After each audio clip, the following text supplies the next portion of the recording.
begin by asking you just a simple question after a long night at the Rock and Roll Hall of Fame. The question is, why are we here? We find ourselves asking deeper questions that demand deeper answers. And in our careers, and for many in the room, this is a time of change. These technologies are smart. Yeah. And what's interesting, and this is why we've been getting all deep and philosophical, is that we and all of us in this room for our own organizations have attached our value to driving out and eliminating things like manual tasks, unnecessary cost, mundane work that we really would rather our employees work on higher value things. So while these questions are applied to our own personal lives, we're going to use the same framework to see if we can find meaning in this for our own careers in this time of transformation and change. So you're saying that this circular thing can help find the meaning of life? Well, you know, maybe not exactly. Sometimes when I'm looking at the bottom of a beer glass, that's a circle that I sometimes find some answers in too.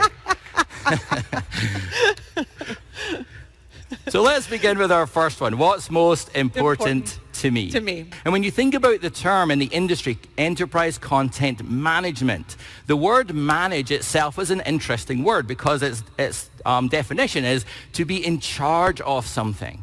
So oftentimes the value of these solutions was one of gaining custody of this content. And actually some of the early promises of enterprise content management was on a kind of a Lord of the Rings-esque quest to have one repository to rule them all. And we all kind of figured out quite quickly that that was an unattainable goal. Because what this article reveals is those that have found a purpose and meaning in life have abandoned the idea that they themselves are the center of the universe and instead start to focus on others, those who are important to them in their lives. So what we're seeing within our own industry is it's a shift away from thinking that where the content is most important and shifting over to how can that content and information help to drive successful relationships with the people that are most important to us. Yeah. The book. And that exam was called CDIA+, Certified Document Imaging Architect, and we got certified in this, so we started thinking about some of our skills, and we remembered that we had a real keen appreciation for taxonomies and for search terms, Hatch codes. and I still remember a calculation where you could look at and count the number of filing cabinets. Okay. You could then ask questions whether it was single or double-sided printing, All right. whether there was manila envelopes involved in these cabinets, and then you could do a calculation to see how many gigabytes of storage you would need once you scanned. These are life skills, people. Yeah. This is awesome. But then as we started to look at this list, we started to think, if my value is because I keenly appreciate a great taxonomy, that's kind of depressing. Skills. But those skills really fuel a whole other set of value that we offer within our own organizations. We have knowledge and passion and inspiration for understanding how that information, that complete view, can drive success for our customers. We then have an incredible suite of tools at our disposal to build these solutions. Oftentimes our roles are business consultants. And when we put all these three things together, we realize that we have a unique skill set that can build incredible solutions for our customers.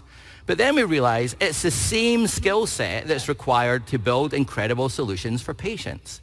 It's that same skill set that is required to build incredible solutions for our students and our constituents and our vendors and our agents and all that kind of stuff. So what we realize is this value that we collectively add to our own organizations is highly transferable beyond just your initial department or your initial deployment, because regardless of the area within your own enterprise, you're solving the same problem under the covers. You're solving the information problem. The only thing that changes is what's actually within the information. And that allows all of us to really become that organizational hero within our own organization. Just a few answers. And while Colleen was in this journey of self-discovery, I went ahead and Googled, how do you make beer? And I also got over 1 billion results. And I'm not sure if there's a correlation between these two searches, to be honest.